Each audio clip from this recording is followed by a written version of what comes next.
Vous savez, la diaspora algérienne en France est majoritairement intégrée à la société française. Elle a bien entendu son propre sentiment, sa perception des choses. L'invité du jour. Vous êtes bien sûr Radio Orient. L'invité du jour est une personnalité politique algérienne, Soufiane Djilali, président de Jil Jadid, auteur de La modernité, genèse et destin de la civilisation occidentale contemporaine aux éditions Les Presses du Chéliff. Bonjour monsieur.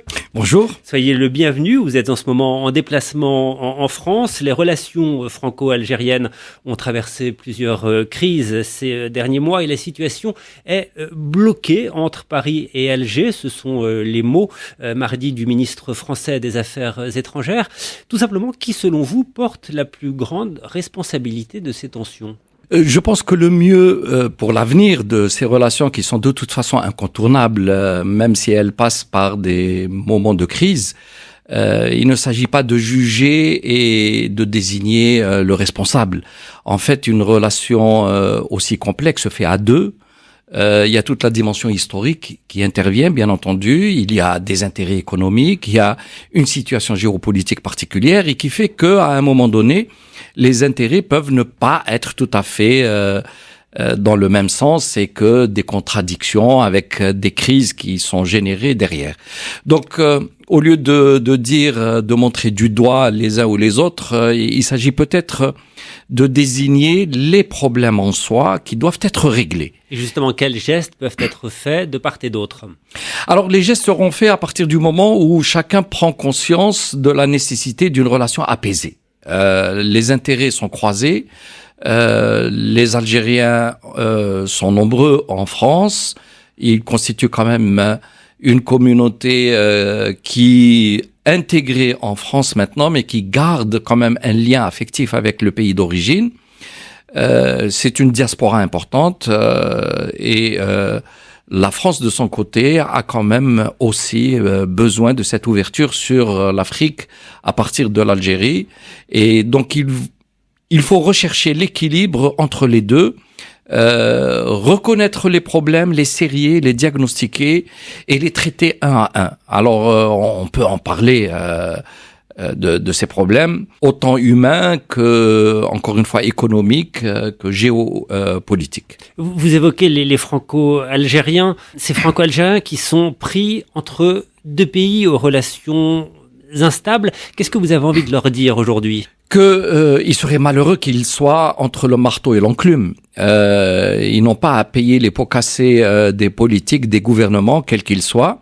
Et sous ce nom générique de franco-algérien, il y a bien sûr beaucoup d'Algériens, d'origine algérienne, de parents algériens qui sont souvent nés en France maintenant, deuxième, troisième génération, peut-être quatrième génération, qui ont grandi ici, mais simplement ils gardent un lien avec leur pays d'origine.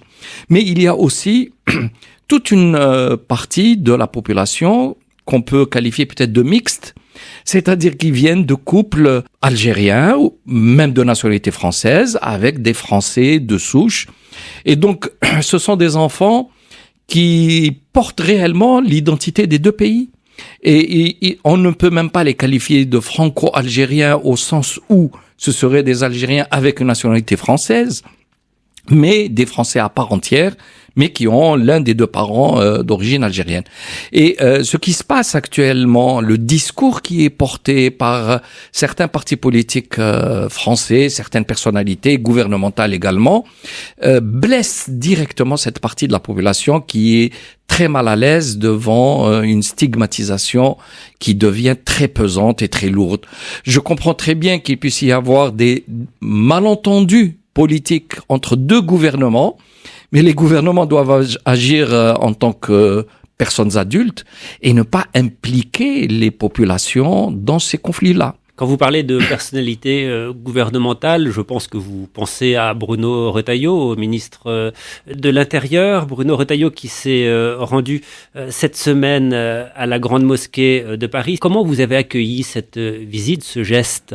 Je pense que les événements qui se sont déroulés ces derniers jours, et en particulier l'assassinat d'un jeune à l'intérieur d'une mosquée, Boubacar Cissé, oui. a fait que même le gouvernement, par la voix de son ministre de l'Intérieur, sont dans l'obligation de prendre en charge ce problème et de ne pas le nier. Il y a un discours qui a fait stigmatiser l'ensemble des musulmans, peut-être un peu plus focalisé sur les Algériens, certes, mais qui peut toucher une très grande partie de la population française d'origine étrangère. Et je crois que c'est très malvenu, même pour la cohésion interne à la France. Il y a un problème de société qui se pose si une partie de la population rejette violemment, brutalement, une autre partie de la population.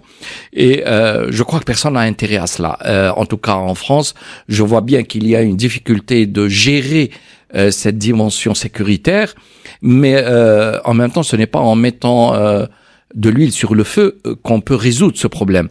Et à partir du moment où il y a cette confrontation à l'intérieur de la société, je pense que ça pose beaucoup plus de problèmes à l'avenir que ça n'en résout aujourd'hui. Ce qui pose un problème aussi dans les relations entre Paris et Alger, c'est la situation de l'écrivain franco-algérien Boualem Sansal, emprisonné depuis novembre dernier en Algérie et dont la santé est plus que fragile. Le ministre français des Affaires étrangères dit espérer que les autorités algériennes sauront faire preuve d'humanité. Il s'agit d'un homme âgé de 80 ans. Est-ce aussi ce que vous demandez aux autorités algériennes ? Je n'ai pas à demander aux autorités algériennes. Je comprends très bien cette forme d'émotion qui est en même temps prise en charge par souvent les mêmes acteurs. Il y a une justice en Algérie, elle est ce qu'elle est. Hein. Je ne pense pas qu'elle soit parfaite, à l'évidence. Mais la question de cet écrivain aurait pu être résolue très facilement si les relations algéro-françaises étaient, j'allais dire, normales, dans la norme, c'est-à-dire banalisées comme deux États qui coopèrent ensemble, qui ont une relation d'intérêt commun. Donc il est victime de la dégradation de ces relations. Et bien évidemment, c'est comme le cas de ce fonctionnaire algérien de l'ambassade d'Algérie en France et qui se retrouve lui aussi en prison pour une affaire qui se serait déroulée il y a une année, mais qui n'a pas causé de dégâts particuliers, et surtout qui concerne une personne, pour le moins qu'on puisse dire, c'est qu'elle est contrastée. Donc, remettre en cause, et ça s'était fait après la visite du ministre des Affaires étrangères français à Alger, et un début de processus de reprise de cette relation, c'est survenu comme un cheveu sur la soupe. Et on se pose la question si ça n'a pas été un petit peu dans l'esprit de nouveau de relancer cette crise-là au bénéfice évident pour un courant politique. Et vous l'avez dit à plusieurs reprises, que Boualem Sansal n'a pas sa place en prison. C'est clair, ni Boualem Sansal pour ses opinions, ni beaucoup d'autres malheureusement qui sont détenus, certains en Algérie, mais je peux vous dire aussi qu'il y a beaucoup aussi de détenus en France dont personne ne parle et qui le sont pour de simples prises de position. Comment percevez-vous, Soufiane Gillali, président du parti Gil Jadid, le rôle politique de la diaspora algérienne en France ? Vous savez, la diaspora algérienne en France est majoritairement intégrée à la société française. Elle a bien entendu son propre sentiment, sa perception des choses. Sur des questions importantes, elle peut diverger avec une autre partie de l'opinion française. Mais il est clair que globalement, elle défend la France comme les autres Français. J'ai eu à rencontrer des élus d'origine algérienne qui sont au Parlement, à l'Assemblée nationale ou au Sénat, et qui parlent franchement avec moi qui suis algérien d'Algérie et responsable politique en Algérie, et ils parlent franchement pour dire qu'ils défendent aussi les intérêts de la France, mais avec une une sensibilité et une perception des choses qui poussent à l'amélioration de ces relations au bénéfice des deux parties et non pas à une stigmatisation d'une partie de la population.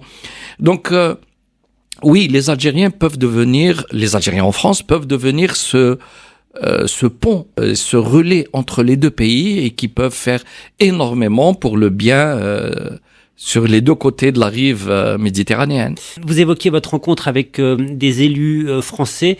Vous avez rencontré des élus qui sont en ce moment en Algérie et qui vont commémorer ce jeudi l'anniversaire du 8 mai 1945, les massacres dans le Constantinois. La fin de la guerre a été l'occasion pour les Algériens indépendantistes de demander l'application du droit des peuples à disposer d'eux-mêmes. Alors ces manifestations ont été fortement réprimées.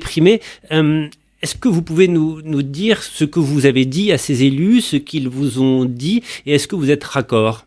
Ces élus sont préoccupés d'abord par la représentation de leurs électeurs. Ils veulent résoudre des problèmes qui touchent aux électeurs qui sont ici.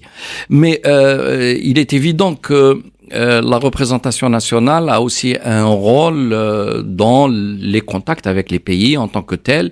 Et ces élus-là, du Sénat, de l'Assemblée nationale, mais aussi pas mal d'élus locaux, me semble-t-il une trentaine en tout, se sont déplacés ce matin même, je pense, sur Alger, pour assister à une manifestation officielle en commémoration du 8 mai 45.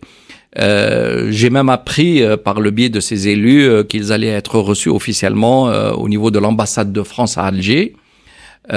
C'est un signe que l'État français est favorable, je pense, à leur initiative. Oui, leur intention est d'abord de protéger cette relation-là. L'intérêt de beaucoup de Franco-Algériens cette fois-ci qui ont la double nationalité, qui ont besoin de rentrer en Algérie aussi. Certains ont ou beaucoup ont de la famille sur place, reçoivent ici des gens, etc. Et donc que la relation entre la France et l'Algérie soit en bons termes, ça leur facilite la vie. Le contraire, à l'évidence, les met en grande difficulté, surtout s'ils sont pointés du doigt. Alors là, ça devient complètement intolérable. La coopération parlementaire, par exemple, continue de bien fonctionner entre la France et l'Algérie aujourd'hui ? Je ne sais pas si elle continue à bien fonctionner. Je pense que pour le moment, il y a une crispation générale de toutes les institutions, puisque le ministre des Affaires étrangères français lui-même reconnaît que tout est encore bloqué. Mais vous savez, comme dans les vieux couples, il y a toujours ces moments de crise et qui, d'une manière ou d'une autre, doivent être dépassés parce que l'intérêt commun est plus important encore. L'Afrique du Nord et donc le Maghreb est beaucoup plus proche de l'Europe qu'il ne l'est en réalité du Moyen-Orient. Par une grande partie de son histoire, mais aussi par la langue. Beaucoup d'Algériens et même de Maghrébins parlent le français. Beaucoup sont là, donc il y a des liens humains, il y a des liens historiques, il y a des liens linguistiques, et je pense qu'il y a des économies très largement complémentaires. Donc les uns et les autres devraient s'entendre sur une vision globale d'avenir et puis passer après aux actes et les construire pas à pas, de manière concrète, sur des collaborations, mais avec tout le respect qui doit être de mise des deux côtés. Et surtout une partie peut-être du discours qui nie la réalité des faits du passé, qui nie en fait ce qu'a été la France coloniale, les conséquences pour l'Algérie en particulier. Je pense qu'il faut dépasser cela. Ne pas travailler que sur le passé. Sur les massacres dans le Constantinois, à Sétif, Guelma, Kherrata, à l'occasion de cet anniversaire, est-ce que vous demandez quelque chose à la France ? Non, ce qui est demandé à la France, je pense que tous les Algériens le souhaitent, c'est qu'il y ait une reconnaissance franche des actes qui sont maintenant historiques, authentifiés, où les historiens français pour l'essentiel qui ont rapporté des faits, C'est cela qui est important. Mais quand les Algériens entendent certains politiques dire que la colonisation a été un bienfait pour les Algériens, que il n'y a pas eu de mal, qu'il n'y a pas eu de massacre, là ça devient intolérable. C'est une façon de nier ce qui a été fait, non pas par les générations d'aujourd'hui. Ce ne sont pas les Français de 2025 qui sont en cause. C'était un autre contexte, c'était une autre histoire, c'était d'autres rapports internationaux. Mais il n'empêche que l'Algérie, jusqu'à aujourd'hui, subit dans sa chair les conséquences d'une longue colonisation qui a été extrêmement violente, extrêmement dure. Et on ne peut pas demander à un peuple qui a souffert de cette colonisation de faire semblant que c'était un bienfait. Sur la question mémorielle, il y a eu des avancées importantes pendant le premier quinquennat d'Emmanuel Macron. On se souvient bien entendu de la commission de l'historien Benjamin Stora. De nombreux éléments ont été mis en place. Ça, c'est quelque chose que vous reconnaissez aujourd'hui. Oui, absolument. Et d'ailleurs, le travail qui a été accompli dans le cadre de cette commission, mais en dehors en tant qu'historien, le travail de Benjamin Stora est remarquable. Lui-même étant d'origine algérienne, il a contribué énormément à défendre la vérité. Et il y a eu d'autres journalistes qui ont eu le courage aussi de dire ce qu'ils pensaient de ce qui s'était passé. Mais tout cela, ce n'est pas fait pour raviver des blessures et remettre du sel sur la plaie, mais au contraire, c'est une façon de sortir ce qui a été refoulé pour le constater et puis le classer, le mettre, le ranger dans les rayons de l'histoire. C'est bon que les générations qui suivent sachent ce qui s'est passé, que beaucoup de Français aujourd'hui d'origine algérienne comprennent pourquoi ils sont en France et pourquoi il y a eu ces difficultés d'intégration. Une fois que tout cela est compris, connu, c'est comme dans une psychanalyse, vous savez d'où vient le mal, ensuite vous pouvez l'affronter beaucoup plus facilement et passer à une relation apaisée. Parce qu'il ne s'agit pas de maintenant accuser les Français d'aujourd'hui, les Français de souche, puisque pour faire la différence avec les Français d'origine algérienne. Donc il s'agit d'accuser personne, mais de remettre les choses dans leur cadre, de dire les choses telles qu'elles sont, de donner cette réalité-là, et puis d'apaiser les cœurs, les consciences, et de construire un avenir, parce que il faut sortir du passé pour se projeter vers l'avenir. Et l'avenir, je pense qu'il peut être construit avec beaucoup de matériaux qui ne peuvent être que très positifs. Une relation apaisée, espérez-vous, c'est notamment l'objet de votre déplacement en ce moment en France. Soufiane Djilali, merci beaucoup. Je rappelle que vous présidez le mouvement Gil Jadid. Vous êtes l'auteur de La modernité, genèse et destin de la civilisation occidentale contemporaine aux éditions Les Presses du Chélif. Et vous allez tenir une conférence le 17 mai prochain à 14h au 177 rue de Charonne dans le 11e arrondissement de Paris. Et ce sera une rencontre avec la diaspora. Merci Soufiane Djilali. Merci à vous. Et en tout cas, je salue votre radio, puisque à chaque fois, elle m'invite à m'exprimer et qui travaille dans le bon sens, je pense, c'est-à-dire pour l'amitié des peuples et non pas pousser au contraire à la haine et à la violence. Merci. Merci. Très bonne suite de programme à l'écoute de Radio Orient. L'invité du jour.